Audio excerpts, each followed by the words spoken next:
Hello everyone, welcome to my channel. Today's video, oh my god, it's a very exciting one. Okay, I'm so thrilled about this. So today's video, I'm going to be sharing with you my favourite romance books since I started reading again. That's a hell of a lot, but I thought, do you know what? I haven't really given you a video of like recommendations or like how you can really gauge what I like in romance so far. So I thought, do you know what? Why don't we just do this video? It's going out on Valentine's Day. Happy Valentine's Day! I hope you're enjoying your day, whatever you've done. There's a lot. I think there's about 15. Some of them are in series, some of them are not. I'm just very excited to share, so I'm just going to start. There isn't going to be like a kind of numerical like 1 through 15, 1 through 16 kind of deal, because I don't know where I would put everything. I just know that these are my favourites. Like these are books that I would recommend highly. I do have a number 1 spot and you'll see it, but that's about the only one I know that's number 1. Let's start off with sports romance, right? I have 2 sports romance here. So first book we have is The Fake Out by Stephanie Archer. This is a hockey romance. This follows Rory and Hazel. Hazel's the physiotherapist for the NHL hockey team that Rory is the captain of, and they find themselves in a fake dating relationship. One thing to know about me, I love fake dating. I love it. I love it. It's one of my favourite tropes to read if it's done right. This book does it perfectly.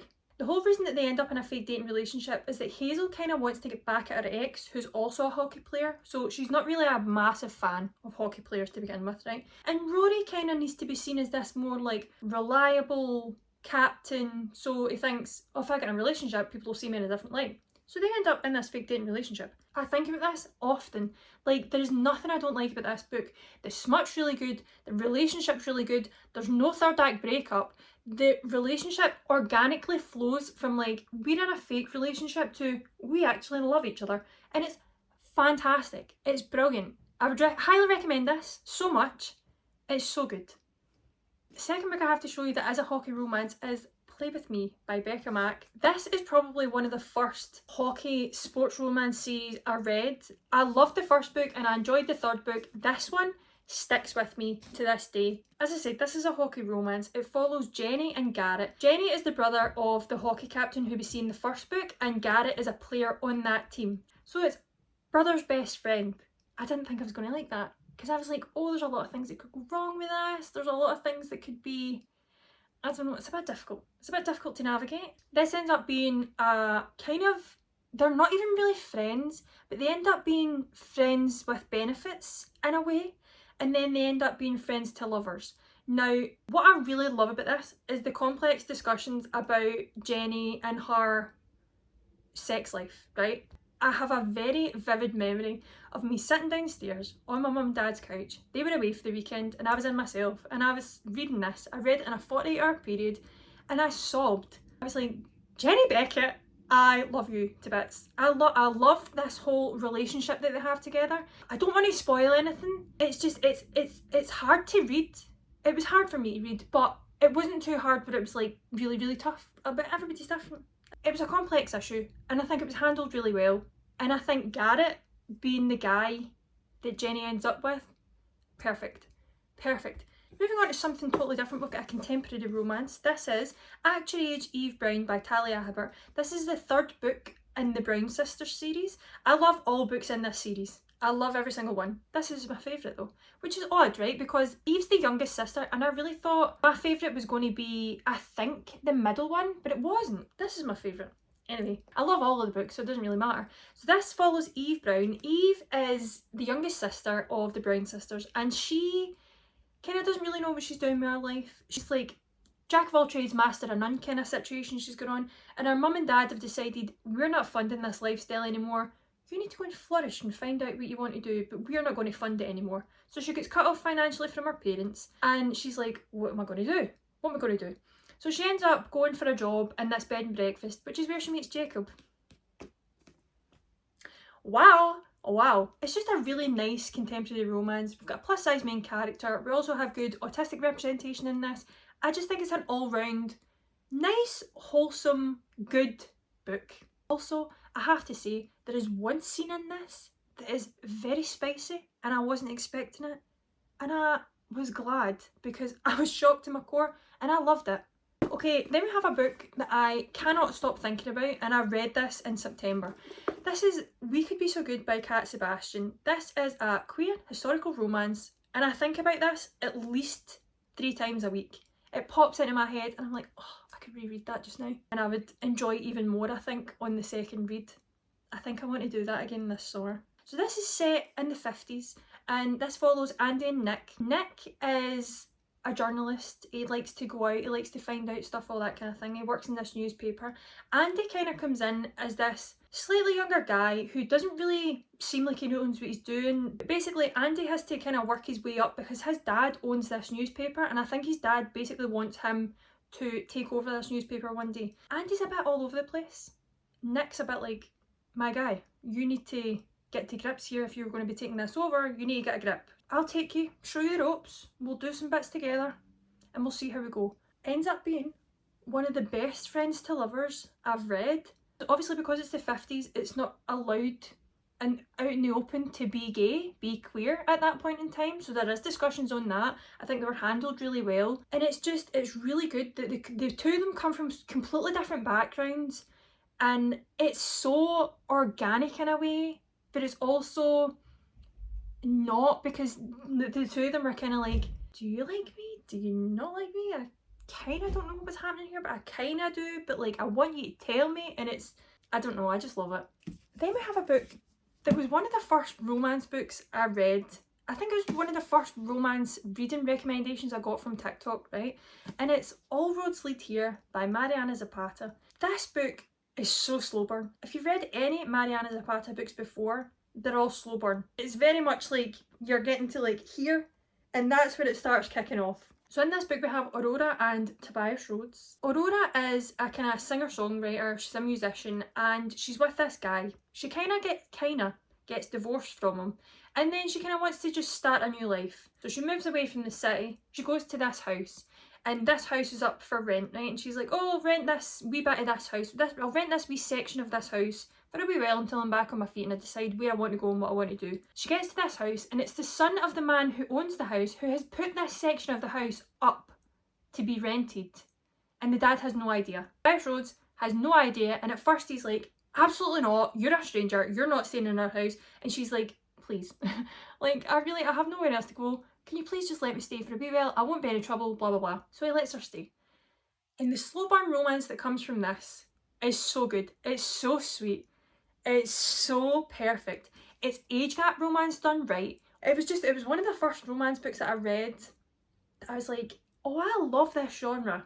There's not much more I want to go into apart from that, because I don't want to spoil anything in this book. It's 500 pages, it's a lot.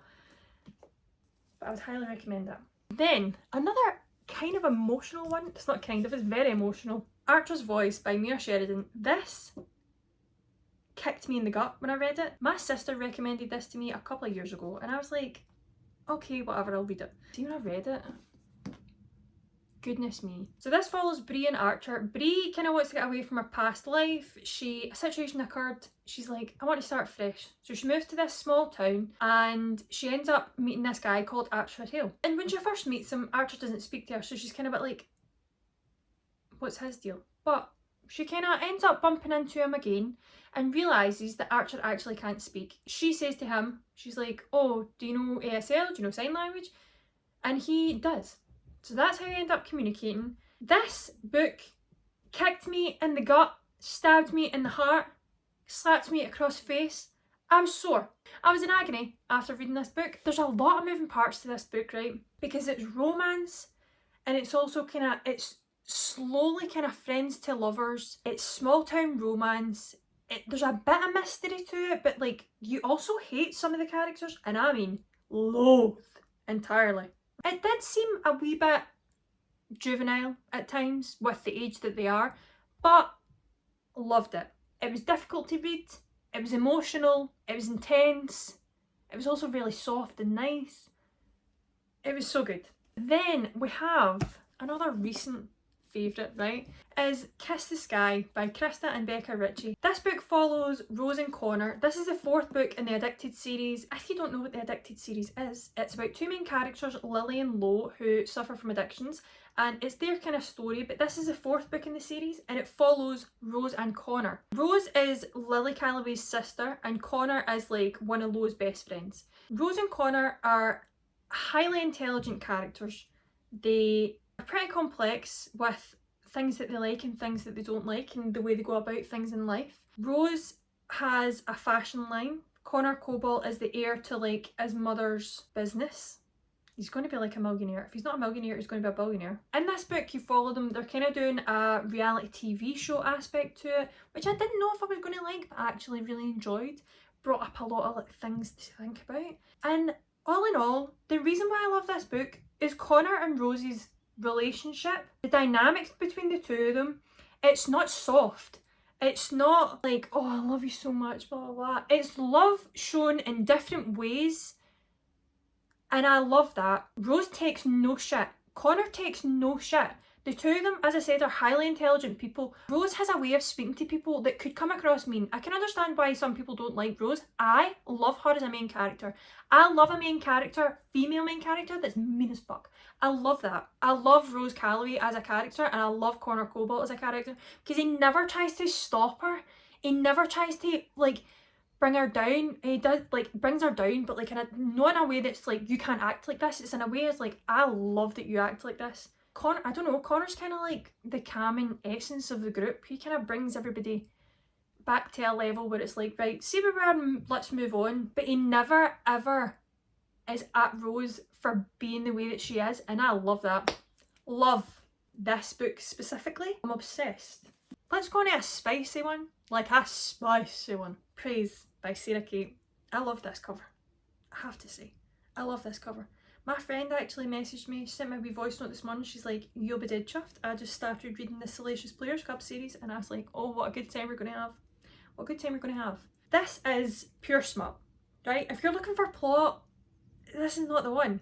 It's not the one. This is pure smutty good time, right? I'm sure at the moment this is like a 5 or 6 book series and it follows these main characters who run a sex club and the dynamics of different sexual relationships, different kinks that they all have.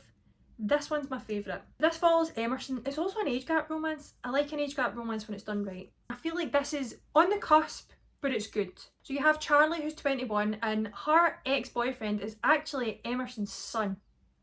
Drama, taboo. How this story starts is that Charlie's basically trying to get money back from her ex and the ex doesn't speak to his dad because his dad owns a sex club and it's very taboo. He's quite ashamed of his dad and she ends up, she's like, I need the money so I need to go and speak to your dad.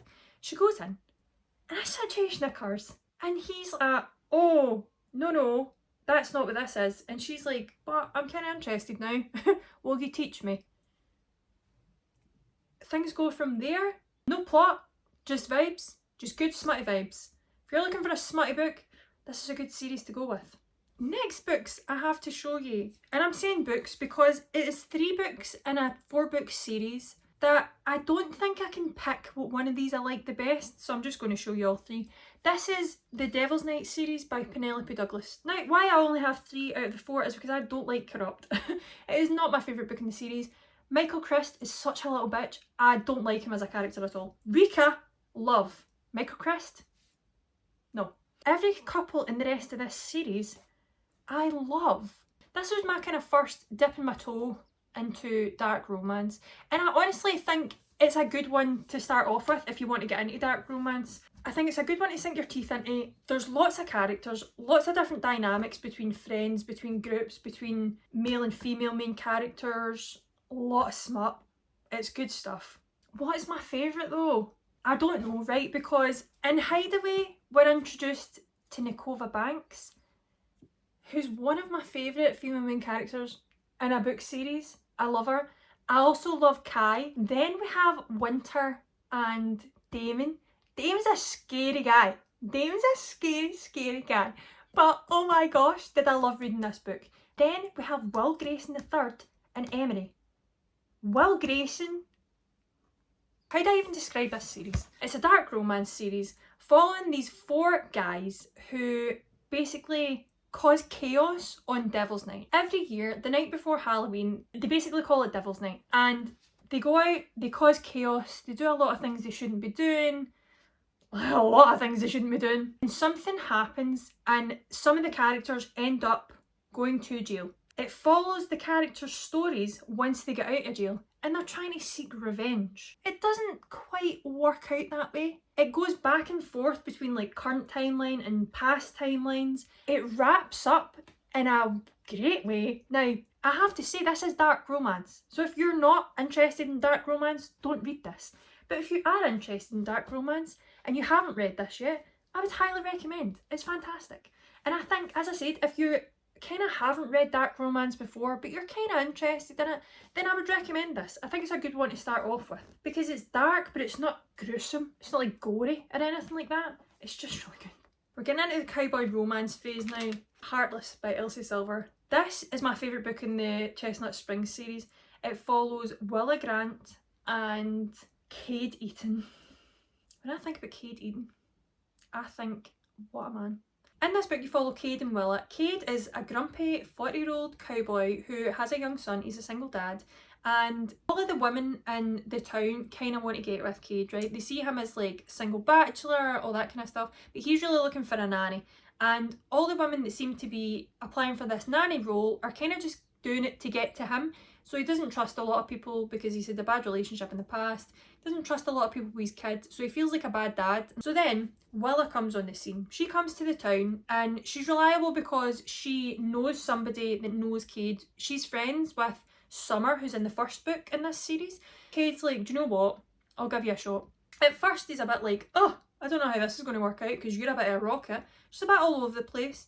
But he's like, do you know what? I really need the help, so I'll give her a shot. And a nice wee romance happens and it's lovely. It's really, really good. The relationship between the two are great. And the relationship, not only between Cade and Willa, but between Luke and Willa, Luke who's Cade's son, is just so sweet. It's one of the sweetest things I've read. I think like writing kids in books can be quite yes or no. Like, I don't love it all the time. I think it can be done really badly, but this, I think it done it really well. Next two books I have to show you, I don't actually have them physically. I cannot find them for the life of me. One of them I took on holiday last year and I have not been able to find it since. I think I'm going to need to buy a new version. That doesn't bother me because I will happily reread this book and tab it because I loved it so much. And it is Before I Let Go by Kennedy Ryan.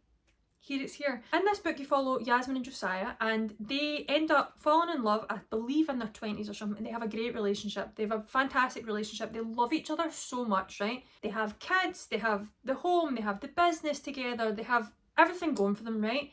Something happens and the whole family dynamic falls apart. They end up getting a divorce. They end up living at separate houses. There's a lot of difficult family dynamics that go through with this. The kids are having a difficult time. The parents are having a difficult time. They're having a difficult time with each other. It's so good. I love the way Kennedy Ryan writes. It's hard not to like Kennedy Ryan's writing, but every single book I've read by Kennedy Ryan, it's emotional, it packs a punch, it's done so well. This is a second chance romance, and I don't really know how I feel about second chance romances. I don't think I've read enough to really have a grasp on it. But oh my gosh, this one, so good.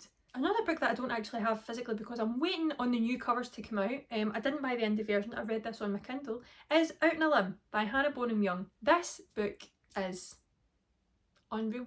In this book we follow Win and Bo. Win's a very independent woman. She likes to do a lot of things on her own and she ends up meeting this stranger at a party, Bo. Love Bo. She ends up meeting Bo at a party and they have a very steamy one night stand together. Something comes of that. I don't want to spoil it, but something happens. And they then feel like they should be friends and they should kind of get to know one another a bit more. And from there, it just has the most wholesome, sweetest romance to read. It's so good. It's really, really good. It has really good disability representation in this book. It has really good, like, friends to lovers, but also something else put in there.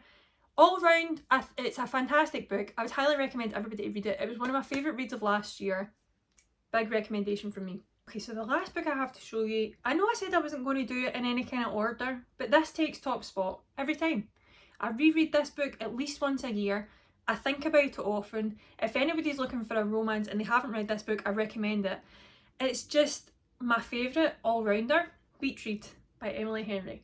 This book follows Gus and January. Gus and January are both writers. They both write different kinds of fiction. Gus writes more about kind of more serious topics, serious lit fiction, and then January writes more almost romantic, contemporary women's fiction. They're both kind of struggling in their genres. They're kind of looking for inspiration. They end up being neighbours in this town in Michigan. They decide to try and inspire each other by almost swapping genres, and they decide to take each other out on these wee kind of trips, wee kind of dates to help each other along with inspiration for each other's books. She takes him to like a drive-in movie, he'll take her to like a kind of cult site to kind of get inspiration and research and stuff like that.